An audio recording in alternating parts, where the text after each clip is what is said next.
Buenas noches amigos, vamos a comenzar una nueva clase de cuáles son las características y magnitudes que generan los motores de 4 tiempos, ya sea de un cilindro o de múltiples cilindros. Estas magnitudes no estaban cuando recién se iniciaron los motores, pero después se desarrollaron con una perfección y con una precisión muy importante. Lo primero que se quería saber era cuáles eran las capacidades de los distintos motores. Un motor más chico, un motor más grande, qué era lo que los diferenciaba y cómo se podía calcular exactamente. Hubo mucha gente que se dedicó a esto desde la época de la revolución industrial, en 1770 y pico, y uno de ellos fue el ingeniero escocés llamado Watt. Después de muchas mediciones, llegaron a la conclusión que la que más representaba la referencia de potencia en ese momento era un caballo grande, chico, un caballo mediano,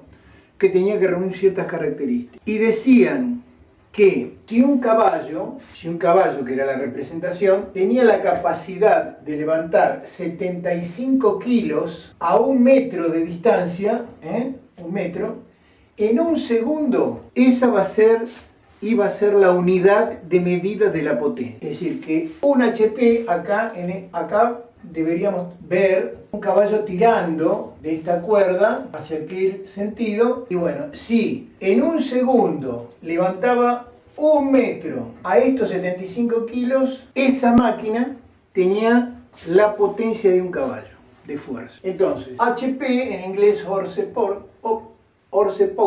significó la unidad de potencia que se manejó desde esos días hasta la fecha. ¿Y cuáles son las equivalencias de ese caballo de fuerza? Un HP era equivalente a 0,1 CV. Así que prácticamente el HP y el CV son muy similares. Y además había otra medida de potencia que era el que había definido Watt, el ingeniero escocés, que eran 735 watts, tal cual los conocemos ahora. Nosotros vemos la boleta de fin de mes de la luz y viene en watts. Podemos ver una equivalencia entre estos 735 watts y un HP. Le preguntaron a Watt cómo se llamaba y dijo: mi nombre es James Watt. Entonces tenemos las equivalencias de un HP, un CV, que se usa mucho en Europa. Esto se usa en Estados Unidos, en Europa, y esto es prácticamente universal. En Europa y en todo el mundo se usa también el watt como medida de potencia, y en los autos fundamentalmente el más usado, el HP, y en algunos países europeos el CV. ¿Qué es el trabajo en magnitud mensurable, medible? Y es la fuerza por una distancia. Así que yo aplico una fuerza durante una distancia y ¿qué genero? Un trabajo. Entonces, la potencia es el trabajo hecho en la unidad de tiempo, en 1 segundo. Es decir, que trabajo en la unidad de tiempo es igual a potencia, que es lo que utiliza para denominar y diferenciar los motores, la magnitud que pueden entregar los motores, potencia. Así que un motor chico tendrá menos potencia que un motor grande. Y así exactamente podemos medir la potencia de todos los motores. Otro concepto que es muy importante y que tiene que ver con el motor es la cilindrada. Y acá vemos un motor en corte, el cilindro, el pistón, la biela cortada, pero lo más importante que yo quería mostrarles era este volumen, el volumen del cilindro entre la carrera del punto muerto superior y el punto muerto inferior, que es el volumen 2, y el volumen 1, que es el volumen de la cámara de combustión nada más. Un motor es más grande o es más chico de acuerdo a la cilindrada que tenga. ¿Cómo se mide la cilindrada? Hay varias unidades, centímetros cúbicos, que son para motores chicos fundamentalmente, motos 150, 200, 250 centímetros cúbicos, y ahí tenemos una idea de la potencia del motor que impulsa esa moto.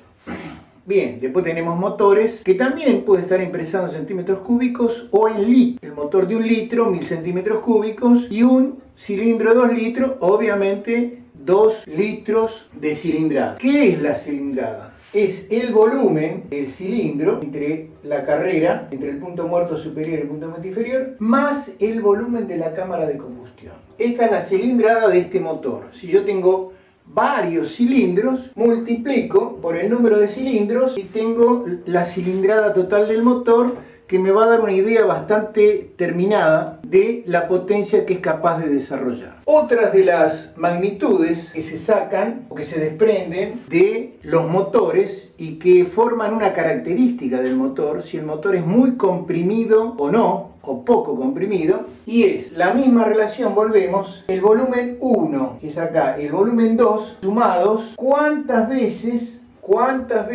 este volumen 1 más 2 se achica o se comprime cuando el pistón va al punto muerto superior? Es decir, que todo este volumen se achica al subir el pistón hasta ahí. Todo este volumen inicial se ha reducido a un volumen más pequeño. Eso da una idea de la compresión, y la compresión nos da una idea de la potencia que va a poder desarrollar. Las relaciones de compresión se miden el volumen grande 7:1, que es el volumen de la cámara de combustión. Significa que 7:1 significa que este volumen va a ser comprimido 7 veces cuando llegue a la cámara de combustión del motor. Los motores nafteros en principio nacieron con no mucha compresión. Normalmente después se estabilizó y la compresión era 7:1. Hoy los motores modernos están 9,5:1. ¿Y por qué no los puedo aumentar en vez de 7:1, 9,5:1? Porque tengo un límite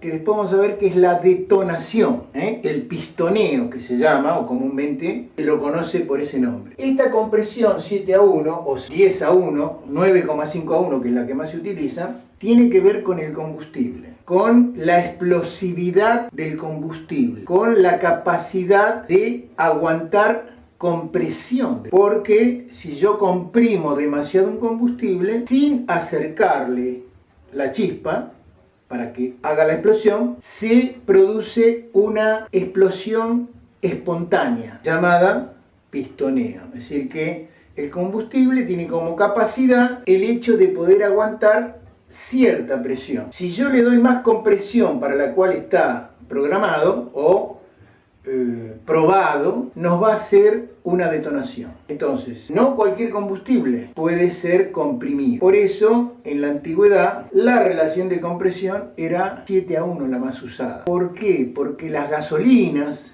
después las naftas, no eran tan buenas como son ahora. La gasolina que apareció al comienzo de la explotación del petróleo era una gasolina de bajo número de octanos. ¿Qué significa? Que apenas la comprimían, se producía una detonación, una explosión espontánea. Las explosiones espontáneas son peligrosas porque se van para cualquier lado. El frente de llama dentro de la explosión y nos siguen una dirección que es la que nosotros necesitamos para sacar la máxima utilidad de esa explosión, la máxima potencia. Vamos a ver que el número octano es algo que nos limita. Esta es una de las magnitudes muy importantes y que nos definen los motores, sean diésel o naftero. Fundamentalmente influye en los nafteros. Otra característica fundamental de los motores es el torque.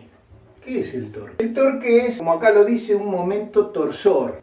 Es decir, el momento torsor es fuerza por la distancia a donde está aplicada la fuerza. Así que yo agarro una manija, le aplico una fuerza y eso me va a dar el momento torsor. Puede ser más cercano, más alejado y más alejado. Cuando más alejado esté la distancia del punto de aplicación del momento torsor, cuando más alejado se haga esa distancia, va a tener mayor momento torsor. Y mayor momento torsor, ¿qué significa para mí? Significa que voy a tener mayor poder de tracción, porque en realidad lo que se da en la rueda motriz de los vehículos, fundamentalmente los traseros, hay delanteros, es el momento torsor que tiene la rueda para arrancar y para transmitir la potencia del motor al piso. Cuando mayor transmisión de potencia tenga al piso, voy a tener mayor momento torsor. Un Torino,